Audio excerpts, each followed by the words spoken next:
Hello everybody and welcome back to the Ant Pod. This is now episode 5 and today we are talking all Myrmecia.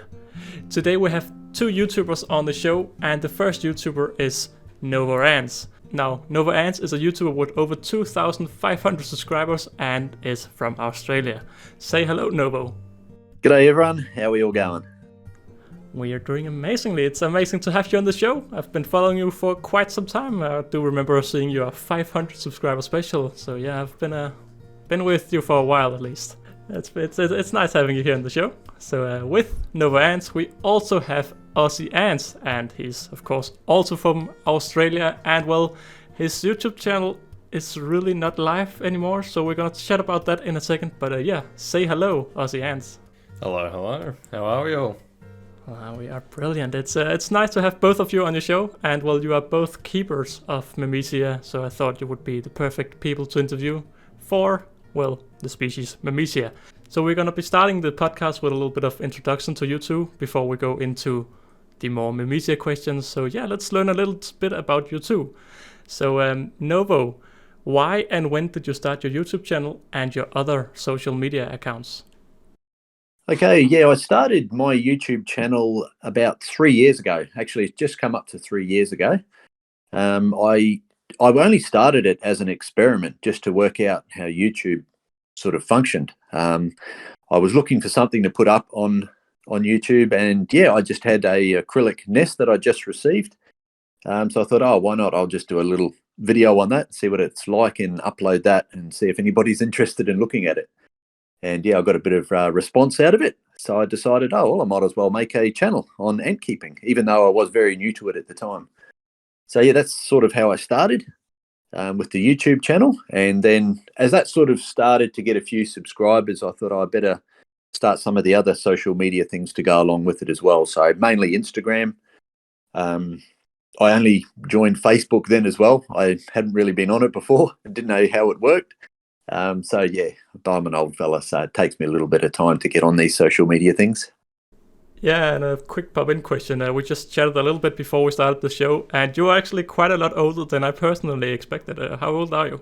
Yeah, I'm 41. Yep. Yeah, did not expect that at all.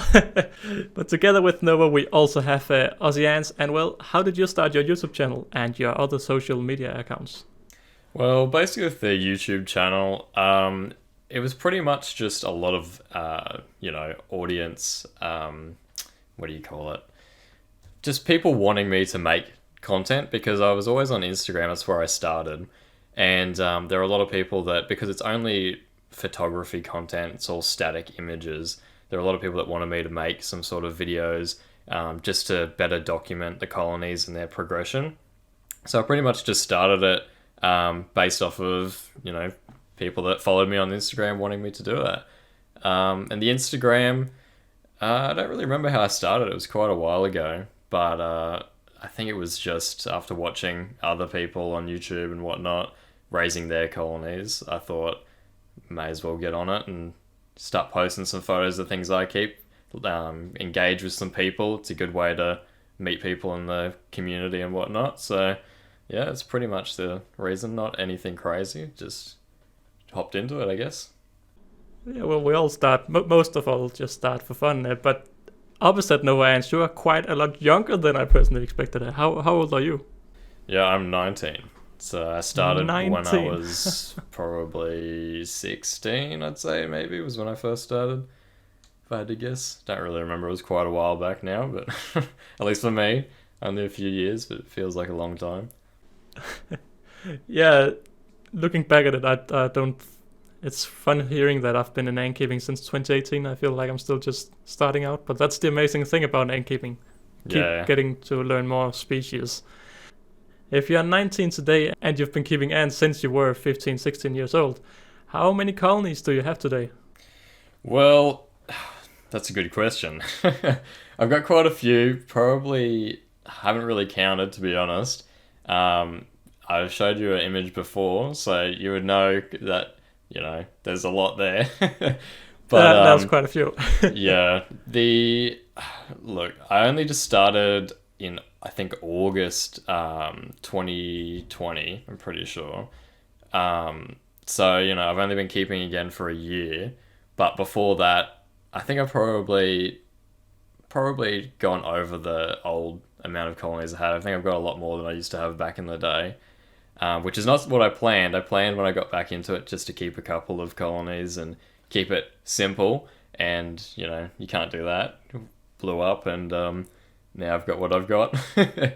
Too many. Yeah, I think you have more than 50 without counting the picture you sent. But quite a lot of colonies at least. Yeah. But I mean, that's the thing about ants. You just keep getting more. Exactly. You can't stop. It's an addiction. Yeah. It's a bad addiction, money wise. Oh yeah. But Novo, how many ant colonies do you currently keep? Yeah, I haven't actually kept count of it either, but yeah, nowhere near that many. I've started to cull it back and get rid of a few of them. Just because there's too many to look after, especially as they start to grow and get bigger and bigger. There's a lot more cleaning out and a lot more feeding. So I've probably got about 15 to 20 colonies, and then I've probably got another half a dozen just queens by themselves, just ready to start a colony. So yeah, probably around about that 15ish. Yeah, but that is still a good amount. I think I have around the same 15 colonies that are considered real colonies. And I already now have to really get myself into the mood of feeding them, because it just takes quite a time to sit and chop up mealworms and whatnot. At least, it takes them more time than you think. Yeah, it definitely does. It's one of those things. You've just got to find the extra little bit of time and grab 5 minutes here, and that's what I'll sort of do, is break up my feeding. So I'll be like, all right, 2 colonies, you're getting it this hour. I'll feed you, and then I'll go and do something else. Go and play with the kids, and then come back and do another couple. That sounds like a whole system. I don't know if it's just because I've got so many, but I find it easier personally to, if I'm feeding them, I've got to do them all at the same time. Other than Myrmecia, because Myrmecia, they are very specific on what they, the amount that they eat. But for all my smaller species that are in nests and stuff, I pick a day and I sit there and I slice up a whole box of crickets and I just dish them out to everyone, and gets it done way quicker for me. It's the same for me. I sit down and then I just sit and just make every dish, because then it's all over, and then I don't have to think about that before I have to take it out again. But is there anything special that you two have been up to lately, starting with Novo? I'm working on a couple of little projects. One's been a long time coming, and I'm still not going much further with it. Not as fast as I'd like to, but it's a bit more of a documentary style, actually on ants, and a bit more of a deep dive into them. So that one, nice, coming, but yeah, it's taken. I don't know, you go down a bit of a rabbit hole, and then you're like, how far do I want to go with this episode? And I'm like, all right, I'm going to have to break this up into multiple parts now. But it's fun because I'm learning along the way. So yeah, that's a little side project. But then I've got a few sort of immediate projects, and a lot of them are around just building bigger outworlds and nests for a couple of the colonies. So I've got a Memecia colony that I've got. I haven't showed it off on my channel yet, so I'm about to show that one off in probably the next couple of weeks, and I'm going to give them a nice new outworld, new nest. But then that means I'm upgrading some of the other guys as well. So I've got a 2-foot fish tank there ready to go. So yeah, a few little projects like that. And then I'm also working on developing a founding nest made of plaster, and just having a bit of a tinker with that, just to see what I can work out what's best. I find it hard to find really small, just founding cells or nests out there. So just looking at something just for myself, really, just see what I come up with. Yeah, both of you have made quite a lot of DIY projects, which I find perfect, because, well, DIY projects are brilliant. But Aussie Ants, anything special you've been up to lately? I know you've been quite busy on Instagram, and you have also had a few TikToks that have blown quite a lot up. But anything special? Other than that, I don't think so. Really, the Instagram, same thing. I just like to take pictures of all my colonies, even just for a personal record. Looking back eventually, see what things I've had and how fast they grow. It's good to know for future reference. But yeah, like you said, TikTok's probably the only thing that I've really been doing that's special recently. It's didn't expect it to get what it was. That first one on the giant bull ants that blew up with 6 million views on TikTok now. It's pretty crazy. But yeah, it just sort of happened out of nowhere, and I just kept posting a few more, see if I could run with it, get a few more, and had another one that's got 1.8 million now. So yeah, it seems like there's a lot of people that are interested in ants, or at least just shocked by the size that they can get to, because a lot of people must not know that there's ants that big in the world. Because when you think of ants, you just think of the little tiny black ones that run around and get on your food, really.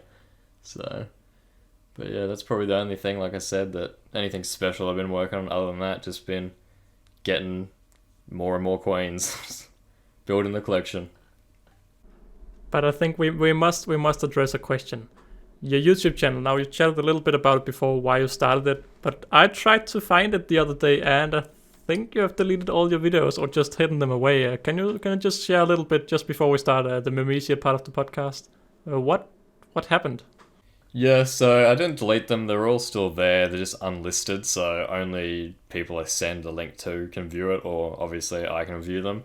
The only reason why I got rid of all the videos is just because, like I said before to a few other people, is that they were just low effort. Like, I recorded it, wrote the script, edited the video, did the voiceover, everything, like a couple hours in an afternoon, and just threw it out there. So it's not really anything that, I was proud of. It was just content out there, like I said, that people wanted me to make.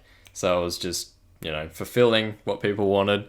And yeah, they sat there, they got a few views over time, and eventually I was like, time to move on and get rid of them. And if I ever go back to YouTube, which I don't think I will, because like I said, I never really enjoyed making them. It was more so just doing what the people wanted, I guess. But yeah, if I ever do go back, it'll definitely be something that I actually put effort into this time. Yeah, and I must say, I really respect that you have decided to just take them down. I think that's quite impressive. I'm not sure. I haven't taken my old videos down because I don't know. I find it quite impressive if you have taken this step and done it. Now, in the other podcast we have done so far, in the other Ant pods, the viewer questions have been kind of in the start or in the end of the podcast. And this time I'm just going to throw them in as we go along. And just one last question before we go into the Memecia part. I'm personally from Denmark, and we don't really have any dangerous animals at all. And I mean, nothing at all. I think that the most dangerous thing we have in Denmark is a tick. So that isn't really too bad. But we have a question over from Instagram from Stan Ingman, who asks, what is the worst animal injury you have got, or do you have any? Personally, I don't know. I haven't really had any bad animal injury. Yeah, the worst one probably would just be, let's just go with something with ants. I've been stung by 4 of my Myrmecia nigricincta at the same time, and that didn't feel very nice. They've, with the few big colonies I've been raising, every time I have to move into a new nest, they always get me. Like, there's no avoiding them because of how easily they can just jump onto you. Those things are sneaky little buggers. What about you, Novo? Yeah, I'm pretty much the same. I've managed to avoid getting injured by any of the Australian wildlife. I'm actually originally from New Zealand. So I'm born in New Zealand and moved over here when I was 10. And I was petrified to come to Australia because of all the stories I was told. There's spiders and snakes everywhere. And when we first came over here, I went to North Queensland, and we lived in a rural property out there, so had plenty of snake encounters. But yeah, thankfully I never got bitten by one. But yeah, just up there you couldn't swim in the rivers for the crocodiles, couldn't swim in the ocean for the box jellyfish. So yeah, it was great place. So yeah. But yeah, actually, probably recently, my worst thing apart from a bee sting would probably be, getting stung by a bull ant, which is the first time I've ever been stung was only a couple of weeks ago. How bad was it then?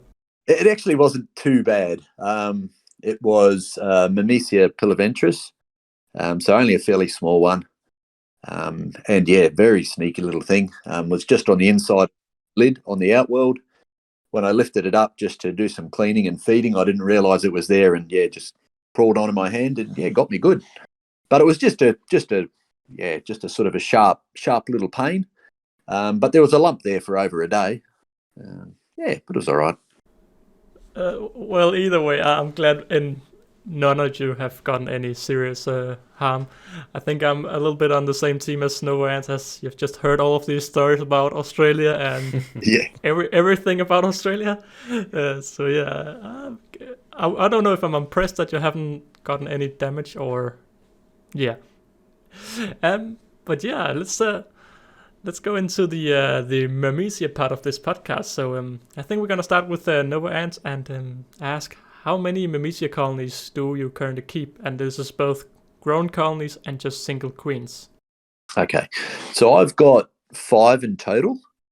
I've got 3 actual colonies with workers, and then I've got another 2 single queens. So I've got Memecia brevinota. So that's the big colony. That's the one I haven't revealed just yet. I've got the Memecia piliventris, which is probably got a good 150 workers, I'd say. I've got the Memecia nigricincta queen with 1 worker now. That colony's struggling. And then I've got another nigricincta queen by herself with eggs.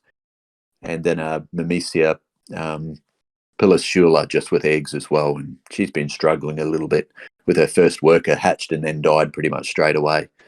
Yeah, so I've got the five colonies. I mean, it is 5 more colonies than I have. So I must say, I would really love a colony of them, but it's gonna have to wait quite a long time because we're getting into the Danish winter. So yeah, I'm not sure it's too safe to ship the colonies at this time. I did have a couple more species, but we had a bit of a heat wave come through here just over 12 months ago, and yeah, that actually killed off a few of my colonies. The queens just didn't survive the heat, and I couldn't keep them cool enough. So it's just sad. A bit aware of, and it was really sad to lose them. Yeah, that's one problem we don't really have to face in Denmark. We don't really get those mega hot days, but instead we get the cold. So yeah. But Aussie Ants, we already now talked a little bit about your whole ant shelf, and it's quite hard to count all your colonies. I'm guessing it's just as hard to count how many Memecia colonies you have, or do you have a rough estimate?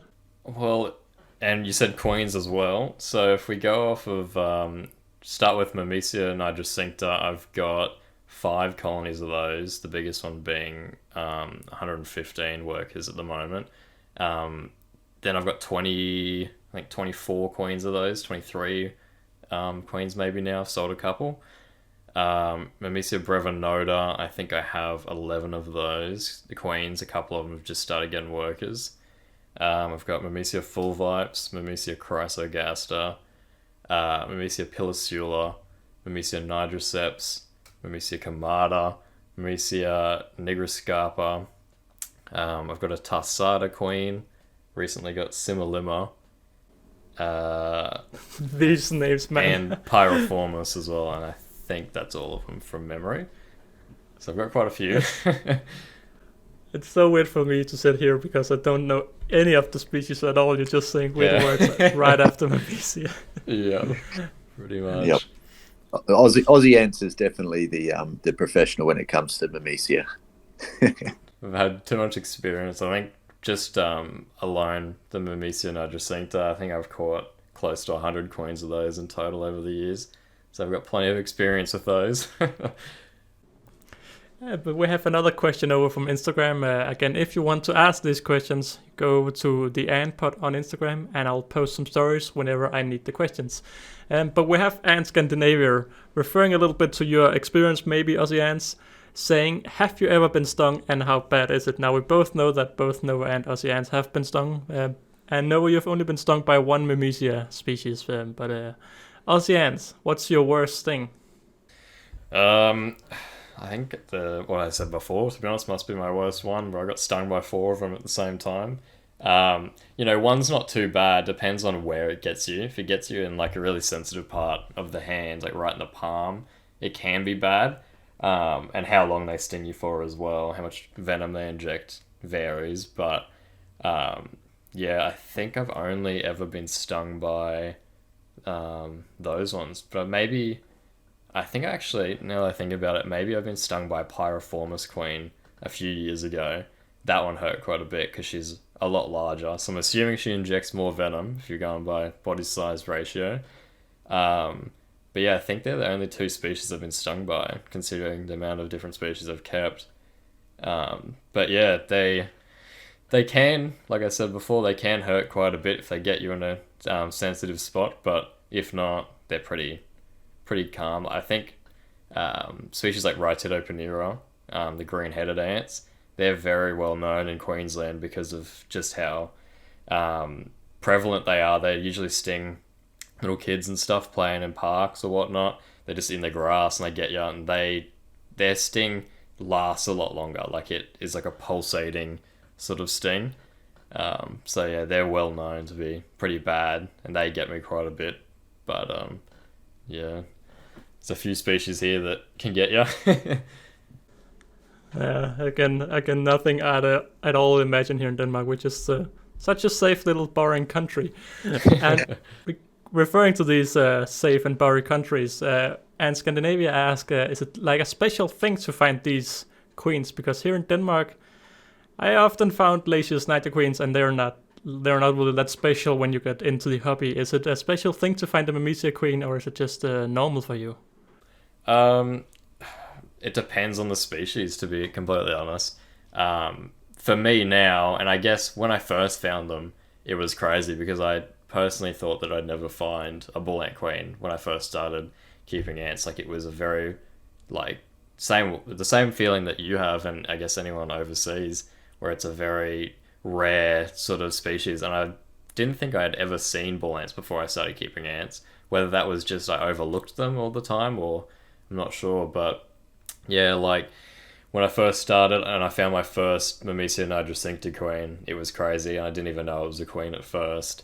And I was just blown away. But then I think maybe 3 or 4 days later, then I found 37 of them in a day, and that's when I think that's when it wore off, and I was like, all right, these aren't as special anymore. But wow. Yeah, that feeling came back when I recently found my Myrmecia brevinota. I caught 12 of those recently when they flew, or back in February, so not really recent anymore. But there were another one again where I was like, I probably will never find a queen of this species. And then I was out there and I witnessed the nuptial flight, and that was crazy.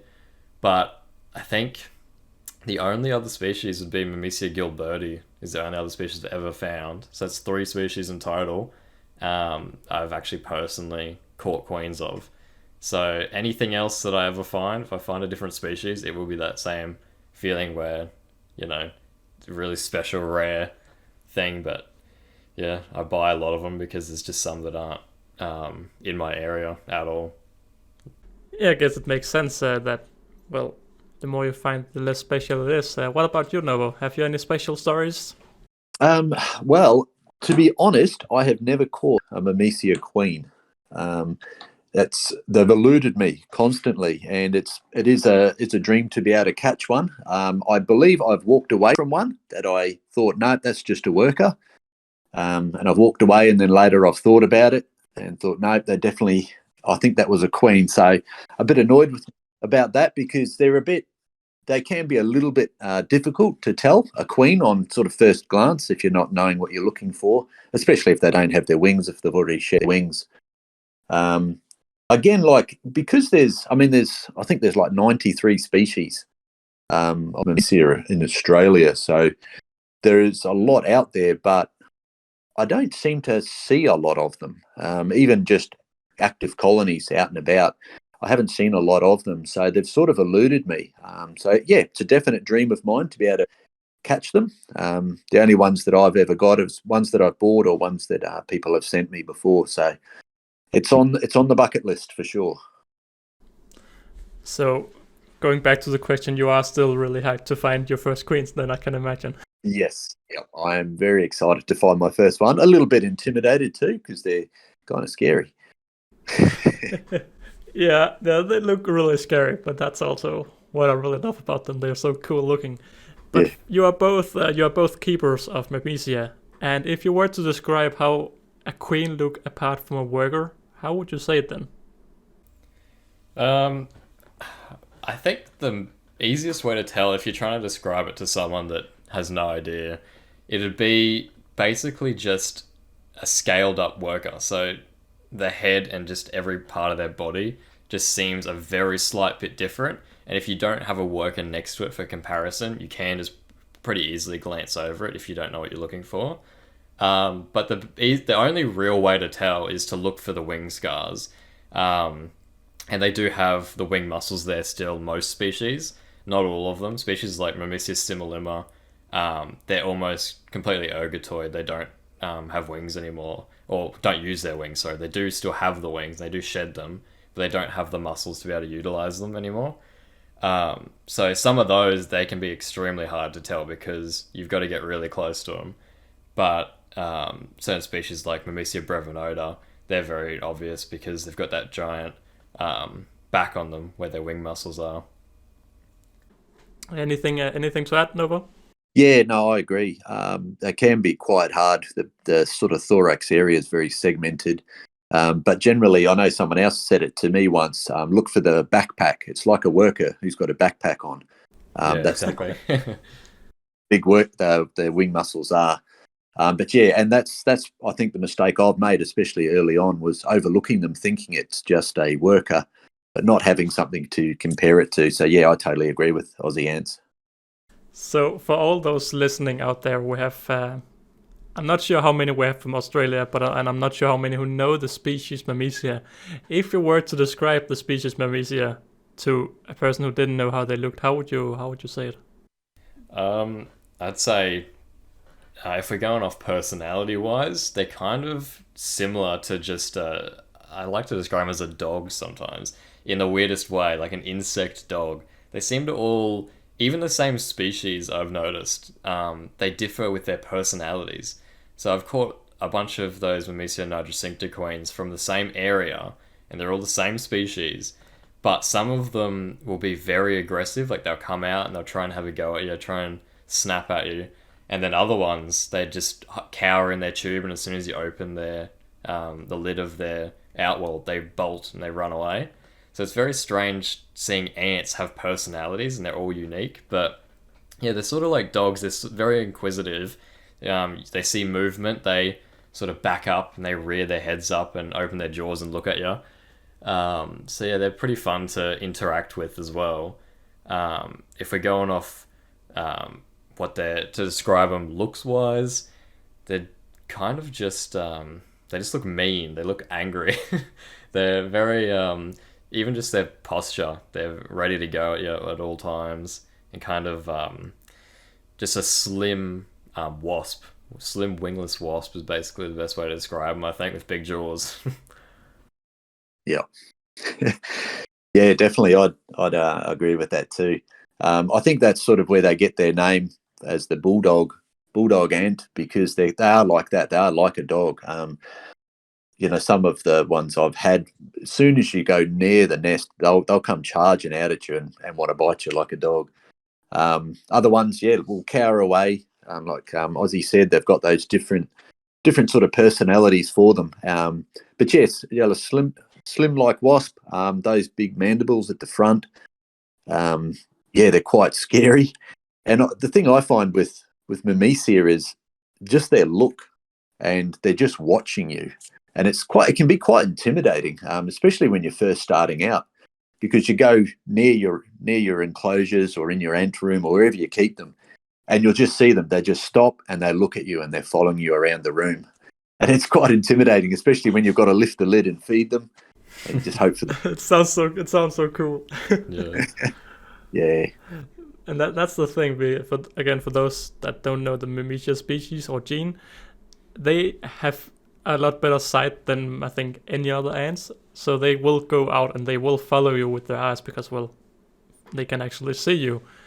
Right, yeah. No, they will track you around. They'll follow you around the room, and yeah, they can see up to quite a good distance. So it's quite intimidating. Yeah, I'm not sure what the exact distance is, but I think I've heard somewhere between 1 to 2 meters some can see, which is pretty crazy considering how small they are. And I can attest to that. A few years ago, I was down close to the New South Wales border, back on a trip where I remembered I used to see Memecia gullosa, which are a very pretty bright red species. And their nest down there, I've never seen a ant nest that big. Their nest was, if I was going off memory, I want to say it was probably close to 70 centimeters high off the ground and 50 centimeters wide. Like, it was a big pyramid nest. And their entrances were rectangles, which was very weird to see. And every time you went near the nest, they would run out in like hordes and chase you away from the nest for ages. And I could not get close to it to take photos of it or anything because they would just not let you near it. They were very aggressive, but it's cool to see. Yeah, it sounds really cool. And that's the big thing about them. They are really aggressive. So my next question is, what is the biggest challenge about keeping them? I'm imagining it's something with this aggression. Yeah. There's probably a couple of things that come to mind. It is the aggression of them. I found them to be really good climbers as well. So you need to have a good, secure outworld with something to try and keep them from climbing up the sides. The feeding, the most difficult thing I've sort of had at the moment is with the watering of them, keeping the water up to them.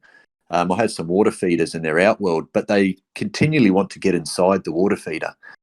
So I might have to try and block it off somehow, but they want to get in there and I've got to change the water out and I just don't want them near me. So it's a waiting game. I have to wait. I'll shake them out. But also the food too, I've found can be a little bit difficult, just getting the food right for them. They can be a little bit fussy with the protein, keeping the protein up to them. So I found that a little bit challenging as well, though. Do you want to say more about or can you explain a little bit more about the food problem? Yeah, with the food. So generally, I will generally give them crickets, and a lot of them having, you sort of have to live feed Memecia. They hunt, they're solitary, so they'll go out and they'll hunt by themselves. So if it's not moving, if it's not live, they generally won't touch it. They'll ignore it. So you have to live feed them, and they'll chase that down. They'll grab it with the mandibles. They'll give it a sting, paralyze it, and then drag it back to the nest. But trying to get it right, trying to get the right size of crickets to give them. Also with mealworms, I try and give them mealworms, but then I find I have to cut them up, and the movement, they sort of ignore them. So just occasionally they'll drag them back into, but then it's different species as well. The Brevinota seem to ignore the mealworms that I give them, but the Pillaventris, they love mealworms, probably more so than the crickets, which was quite surprising to me. And even if they're cut up and they're not moving, they'll grab them and drag them back in. So, yeah, I've just found it a little bit tricky just to sort out their food, whereas the other species that I keep, it doesn't matter what I do. I just give them anything and they'll eat it. Do you have anything to add on that, Aussie? Is it the same struggles you found, or? Yeah, I have something to add about them being picky. Yeah, I've noticed it's a lot to do with species sometimes as well. Like, personally at least, Memecia nigricincta, my main colonies, they're pretty easy to going. Like, they'll eat anything you put in there. You chuck anything in there, live or dead, they'll take it. But the most difficult one that I've got at the moment is my Memecia chrysogaster. They will not eat anything live. They will not hunt. They will barely leave their nest. I have to kill the cricket, and it has to be a very specific size, like probably the same size as maybe a full-grown larvae of theirs. I have to kill it. I have to put it right at the entrance of their nest, or even inside the the entrance tube inside it, and that's when they'll take it. And they also, I've noticed, they go through phases. So when I first had the queen, she was raising her first generations, she would take crickets. Then they had a phase where they didn't want crickets anymore, and they only wanted small cockroaches. And then they've gone back out of that again, and then they wanted live crickets for a while, and then they stopped accepting live crickets again, and now they're completely back on small dead crickets in their tube. So yeah, it seems like depending on the species, they can be very different as well. And I don't know if that has something to do with sort of they've got like a natural prey that they hunt that we don't really know about, because most species are very understudied. There might be like ones that are specifically specialized to hunt spiders or something, which would be pretty interesting to learn about. But like I said, it's not very well known, a lot of the species. Because I've seen, I think, Myrmecia gilberti, which are a small gold species. They look like pillaventris. In the wild, I've only really ever seen them carrying wild bush roaches.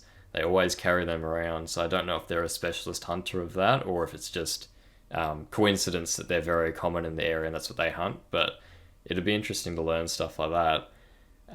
But yeah, that's the main thing, is food, very specific, different needs that each one wants.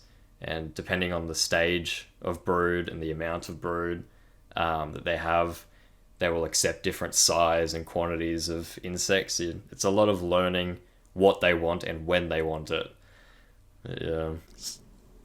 So you wouldn't say their aggression is a challenge?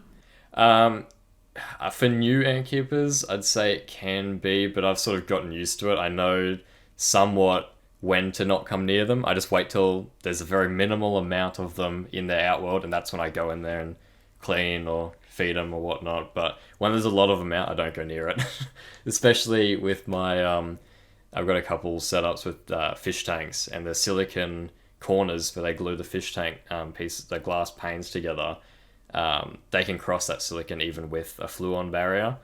So yeah, I've got to not go into that when they're all out and about, because they'll be all over the lid and I won't be able to close it without getting stung. So it can be, and I think depending on the colony size as well, if it's a massive colony, it's obviously, I guess that's a generic thing with every species, but the bigger the colony gets, the harder it is to look after them by, making sure they don't get out primarily. I had that issue with the colony recently and had to completely swap their whole setup because they were just escaping. Everyone was finding them all over the house. That doesn't sound good. Yeah. It's you really have to respect them. That's what I'm hearing. You have to. Yep. Yeah. It's keeping an eye on them, understanding them. They're all a little bit different too. The different colonies, even if they're the same species, sometimes the colonies behave a little bit differently to each other. So you sort of go, okay, these guys, this time of day, they're quiet. I'll go and feed them. That's what I found, especially with the Brevinoda ones. There's certain times of day where there's none in the outworld at all. So I'll quickly dash in and do some clean up and feed them again and get out of there as quick as I can. So you both have I don't know, I wouldn't say large colonies, but again, 150 workers are quite large. I started to read a little bit up on the species before this interview and just to get a knowledge of them. And most of the bigger species take around half a year for an egg to turn into a worker. How long does it take to grow a large species? Of course, depending on the size. It depends a lot on the temperature. So if it's cold, obviously brood development's a lot slower. I think I've got it written down somewhere, but my Brevinoda, I've caught them in February. I think it was late February. I'm pretty sure the 22nd of February this year. And they only recently just got their workers, like probably a week ago. They started getting their first workers. So it was about, what's that? We're in the 9th month now. So about 6 or 7 months for workers. But as the weather warms up, it can speed up their brood development quite a lot. And then smaller species, they can go in maybe 2 to 3 months. So yeah, it's mainly based on temperature and size of the worker. Yeah, and that just makes it that more impressive that you, Nova, you were out with, can't remember the exact name of the team, but you were out cleaning out or moving some Myrmecia nest in a YouTube video a while back. And it's just impressive to see how large the colonies are compared to how slow they grow. Yeah, that's right. Yeah, they were Brevinota, so quite a large species, and the one that we had to remove that was being destroyed, that was probably 2,000 to 3,000 workers in that colony. So yeah, very big size. So it would have taken quite a long time to get to that sort of quantity of workers, and a lot of brood in that as well. Yeah, it's pure insanity. Personally, I find that within the first year, the growth is normally the slowest, and I think this is also, like I said, something with all species. Obviously, on a different scale, small species, they might get 200 to 300 workers in their first year, whereas if you're really lucky, like one of my colonies, in 10 months it's gotten 114 workers, one of my bull ant colonies, but that's like incredibly fast. And they're also the smaller species, Memecia nigricincta, so they can grow quite quick. But then the second year, I've noticed, tends to be where the actual population growth ramps up quite significantly. So you struggle through the first year and you get the colony somewhat established. Then the second year they explode, and then by the third year they normally are a somewhat established, fully grown colony if all goes well. But depending on obviously the queen that you're raising, you can have, I think I'm pretty sure my smallest colony that I'm keeping at the moment was actually caught before my biggest one, but just the different queens, they just got more workers from the first generation. The second generation, they grew much faster for no obvious reason. So that's why it's good to catch them in bulk sometimes as well, and you get to pick the best one. Get a big colony much quicker.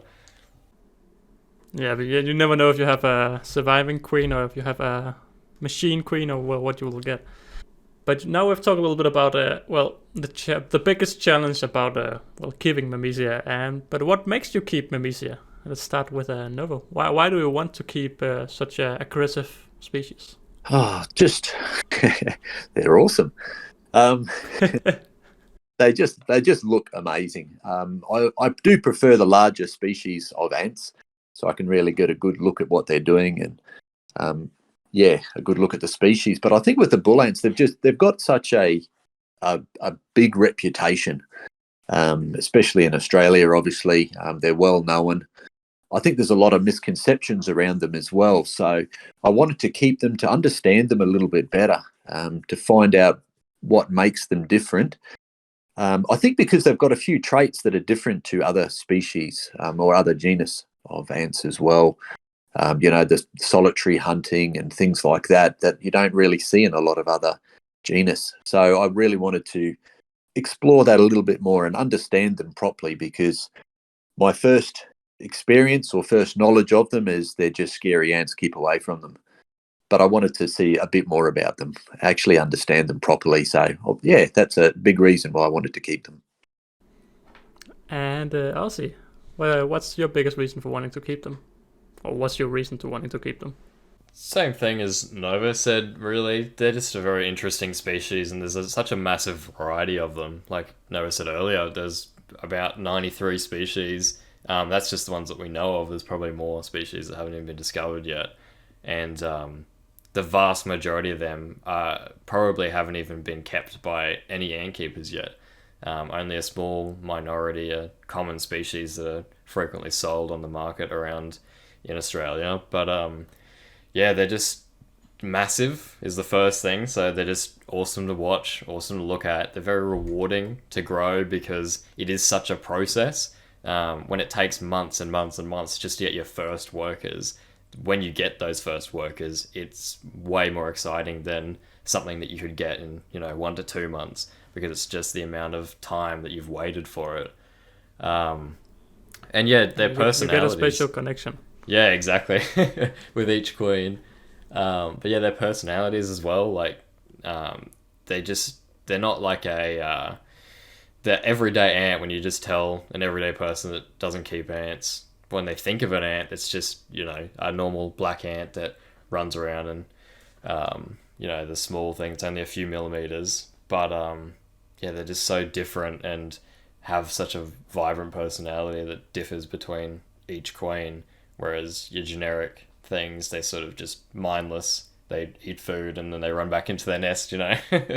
But yeah, they interact with you in a way that normal ants don't. Just because they can actually see you and they follow you around and they try and bite you and stuff. Yep.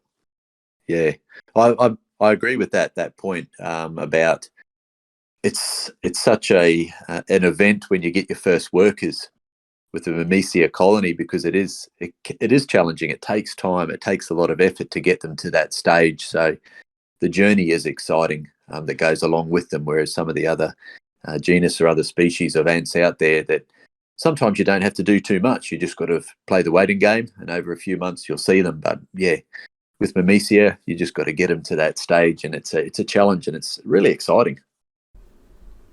Yeah, and it just gives you that much more of a reward if it all succeeds. Exactly. Yep. More like a pet that you're actually interacting with and caring for, rather than just something that you watch develop, Yeah. Yep, totally. Okay. Well, two answers that I think answers the question perfectly. Now going on to the final part of the podcast, which is a dedicated audience questions. But before we go into that, I want to give a little shout out to our YouTube family member, Medical Carcase, who is actually with us on the podcast and just sitting and listening. So if you want to hear the live podcast, you can join the YouTube family member team over on YouTube.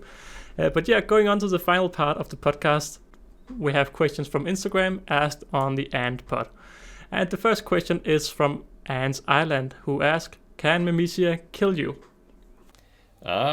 Yes, it's a lot like a wasp sting, though. You have to be very allergic to them, and there's not many cases of people dying, but there are a few. I think the two that I've heard of are Pyriformis and Pilistula. They both have killed people in the past. But yeah, it's not something that you should be worried about. It's only in very severe cases where you're highly allergic to it. Yeah, I guess it's much the same as a bee sting. It won't harm unless you're allergic. Yeah. I have heard, and I don't know how true it necessarily is, but if you're stung by multiple bull ants, even if you're not necessarily allergic to it, the toxin can build up. But I think you had to be stung by about 1,000, so you'd have to fall on a big nest of them and not be moving too quick. Yeah. But I think it's really that anaphylactic shock that's the main killer of them. And the ones I've heard of is the Memecia Pilistula, which are a very aggressive species. It doesn't sound fun being stung by thousands of Memecia, especially not after our little talk about how aggressive they are. So the next two questions sounds to me quite weird, but it may just be my knowledge lacking a little bit in the Memecia topic. But we have Lowly asking, can all workers lay eggs? And we also have the urban ant keeper asking, do all Memecia lay fertile protein eggs to eat? And why do they do that? Is that something you know anything about? Because personally, I don't know anything about it. Nova, do you know anything about that? Do you want to have a crack at it, or do you want me to go? Well, yeah, you probably know more than me. I only know a little bit of limited knowledge on that. I do know the queens will lay eggs to feed to their larvae. So obviously, if she's not able to go out and hunt or find protein, she can at least feed those eggs to her larvae to help them to develop. I know in certain species, I think they can have what they call sort of like gamergates or ergatoid queens. Well, I think it's gamergate, I'm pretty sure, where a worker will become fertile and lay those eggs. But yeah, I haven't done a lot of research into that area to find out much more. Yeah, I haven't done any research either. It's more just what I've sort of learnt over the time. So I'm not an expert and don't take anything I say with 100% certainty. But yeah, I have workers, at least as far as I know, all workers can lay eggs. I'm not sure about all species of Myrmecia, but yeah, they are infertile eggs and are never kept within the nest, to my knowledge. They're always the same thing where it's protein eggs. They seem to be more gelatinous. I watched a worker yesterday lay an egg, and as she grabbed it, it was very, yeah, like gelatinous, I guess is the best word to describe it. Very squishy, and they immediately fed to the larvae, and the larvae know that those eggs are coming. So there must be a lot of pheromones going on that we can't have any idea of, can't see or smell them. Because, yeah, as soon as one of the workers or the queen's laying one of these protein eggs, I've noticed all the larvae, they're like little baby birds. They all stand up with their heads, and they're all like sniffing around for food, waiting for it. And whoever laid the egg will pick one of the larvae and put it right in their mouth and then let go, and you watch the little larvae eat the egg. It's pretty interesting. And I guess it's just a little quick protein packet. It's just a little boost of protein, especially in times where I guess they can't find any food. The workers might have that protein from their last meal when they've found a cricket, licked up some of the juices out of the dead cricket, and they can turn that into little protein packets to feed the larvae. It's probably very nutritious for them, very helps them grow quite a lot, but not sure why they do it other than just to feed the larvae, I guess. Yeah, but it is interesting to watch, but I don't know, haven't done any research or know any reason or anything about it, but yeah. It's really cool hearing all of this, and I'm immediately starting to think rather all ants do this or all gamma gate systems do this, and we're just not able to really see it, whereas Memecia are just so large that you can really see it. Either way, it's really cool. It's really cool to think about it, because it's just when I got the questions, I just thought it didn't mean anything to me, but yeah, there's a meaning behind the questions, which is always good. So the next question comes from Spam Ant, and they ask, what is the best Memecia beginner species? I would probably say none of them. I wouldn't call Memecia a beginner species. Okay, well I'm going to rewrite the question. What's the best entry species within Memecia? Yeah. I mean, I haven't kept a lot of the different species, but from the ones I have kept, I think Nigra cincta, they seem to have a nice personality, and seem a little bit more active and easygoing as far as feeding and just producing eggs and larvae. They just seem a little bit probably easier to handle. Yeah, I'd say the same. They're I've noticed a lot of people struggle with failed pupations. A lot of the larvae, they can very easily grow them. They accept all the food. I don't think I've ever had that species, Myrmecia nigra to ever eat eggs out of stress or anything. They're pretty good at keeping their brood, but their main issue is, failed pupations, where the larvae, they'll get to the point where they begin to spin a cocoon, and they end up just failing to do it.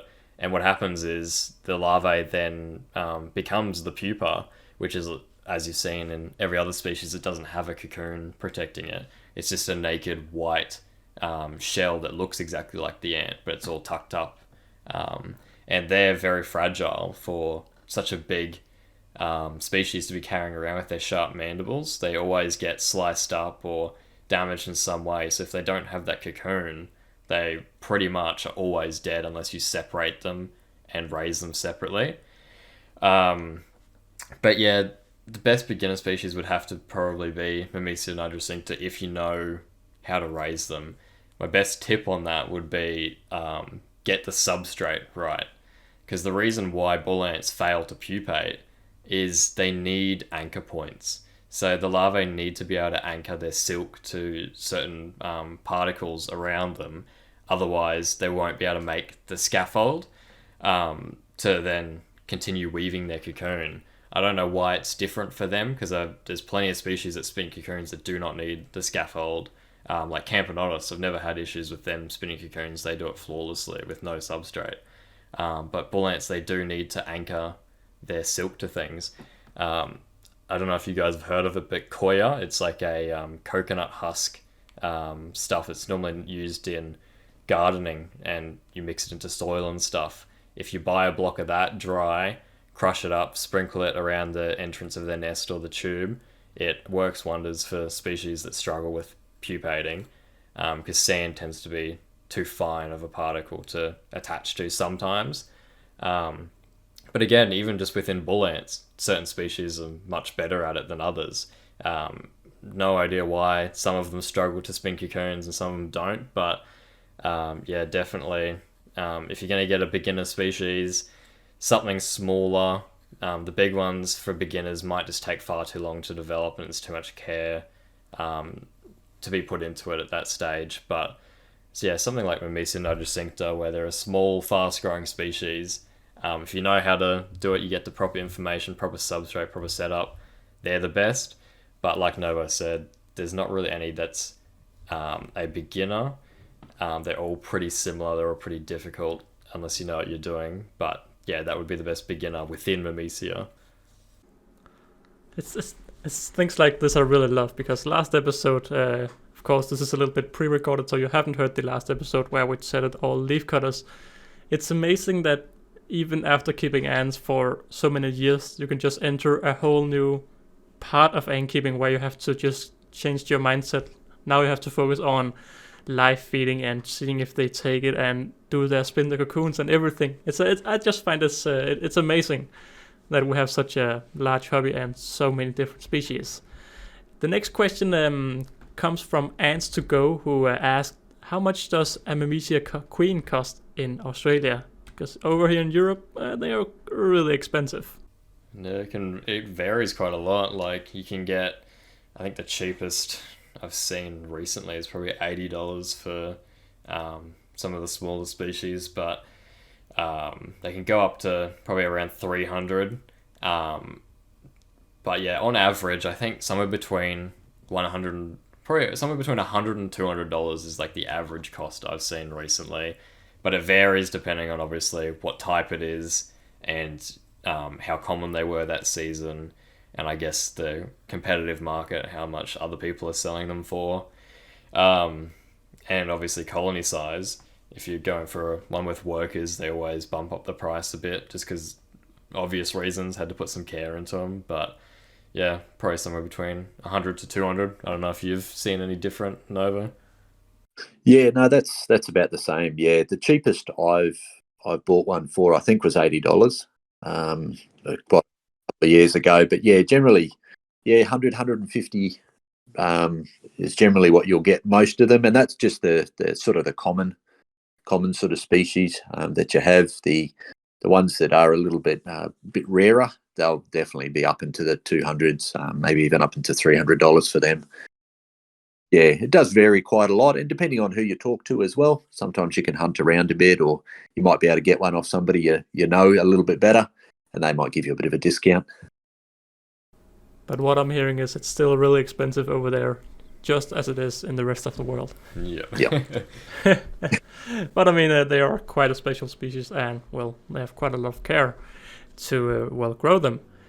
And finally, we have a question from Durka, the host of Formicast, who asked a question to me. And he asked rather I would like to keep Memecia myself.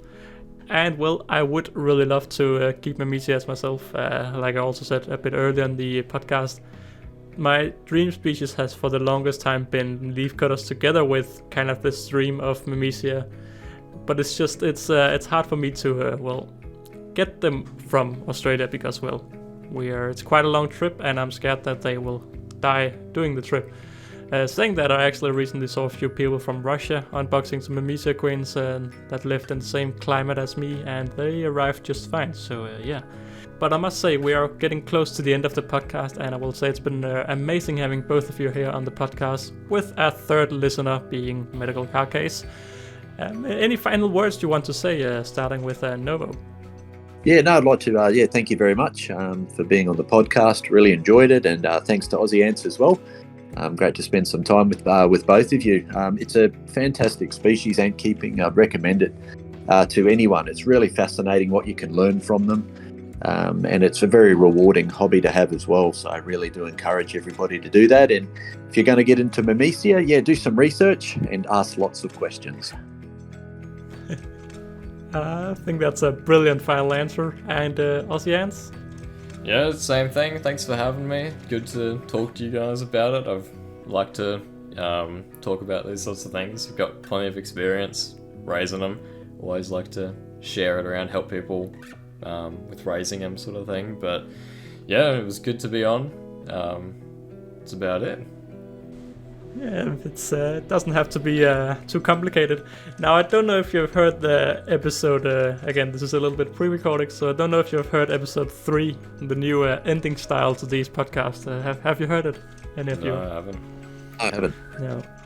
No, it's Aesthetic Ants. He made this brilliant way of ending the podcast in Ant Holleufer style.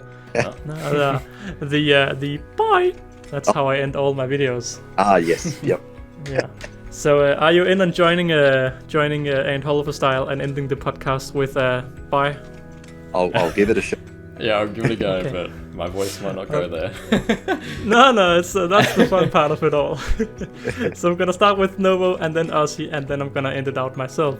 So, are we ready? Yep. Yes. Okay, Novo Ants, Bye. Aussie Ants, Bye! and Ant Holleufer. Bye!